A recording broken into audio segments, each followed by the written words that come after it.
এই টিকটিকিটা ভুল করে কুমিরের মুখে আগুন লাগিয়ে দেয়, কিন্তু কুমির এতে খুবই রেগে যাচ্ছিল।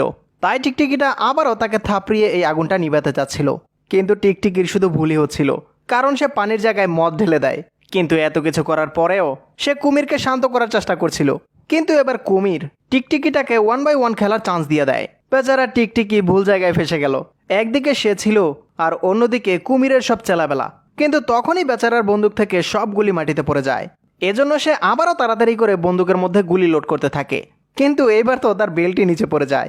কিন্তু তখনই আসমান থেকে পেছন থেকে কিছু জিনিস দেখতে পাওয়া যায়।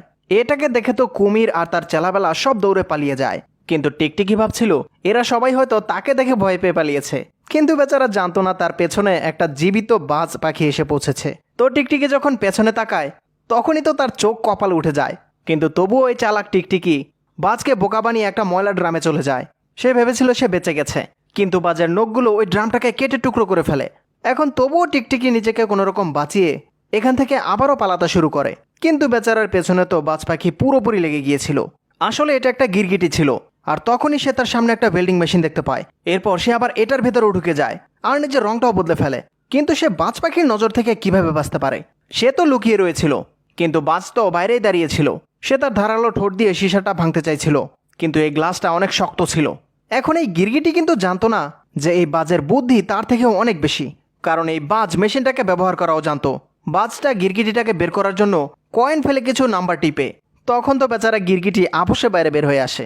কিন্তু যখনই বাজ ভেতরে দেখে তখন তো এটা খালি ছিল, কারণ গিরগিটি আগেই পালিয়েছে। কিন্তু তার পেছনে একটা রশি বাঁধা ছিল। এরপর বাজও তার পেছনে লেগে পড়ে, কিন্তু অনেকক্ষণ দৌড়ানোর পরেও বাজ গিরগিটির ওই রশিটা টেনে ধরে ফেলে আর তাকে তার দিকে টেনে নিয়ে যাওয়ার চেষ্টা করতে থাকে। তখন গিরগিটি নিজের যান বাঁচানোর জন্য নিজের বন্দুক বের করে রশির দিকে গুলি করে দেয়। কিন্তু বেচারা এটাও জানতো না যে তার গুলিটা ঠিক জায়গা মতোই গিয়ে লাগবে, কারণ সত্যি বলতে তখন গুলিটা ওপরে রাখা টাঙ্কির রশিতে গিয়ে লাগে, তাই রশিটা ছিঁড়ে যায়। এরপর দেখতে পাই পানির টাঙ্কিটা প্রথমে একটু নাড়াচাড়া করছিল আর কিছুক্ষণের মধ্যেই ভেঙে ওই বাজ পাখিটার ওপরেই পড়ে যায়। এখন তো বাজটা এখানেই মরে যায়। এখন এমনটা করার পর এই গ্রামের সবাই গিরগিটিটাকে তাদের ভগবান মানতে শুরু করে দেয়। এরপর তারা গিরগিটিকে এই গ্রামের মেয়রের সাথে দেখা করায়। আসলে এই গ্রামে পানির অনেক কমতি ছিল, তাই মেয়র গিরগিটির ওপর খুশি হয়ে তাকে এক গ্লাস পরিষ্কার পানি খেতে দেয়। কিন্তু এই গিরগিটি ভুল করে এই পানির বোতলটাও ফেলে দেয়। এই পশু পাখিগুলো আমাদের দুনিয়া কিভাবে দেখতে পায় চলুন দেখে আসি। প্রথমে এই কবুতরের ভিশন, যারা কিনা রাস্তায় পড়ে থাকা ছোট ছোট বালুকণাও দেখতে পায়, কিন্তু আমরা মানুষরা ওপর থেকে শুধু ছোট ছোট মানুষকেই দেখতে পাই। পরবর্তী ঘোড়া, যেটা কিনা নিজের চোখের কারণে তার সামনে থাকা মানুষগুলোকে এভাবে দেখতে পায়, মানে এটা ইচ্ছা করলেও তার সামনের মানুষগুলোকে দেখতে পারতো না।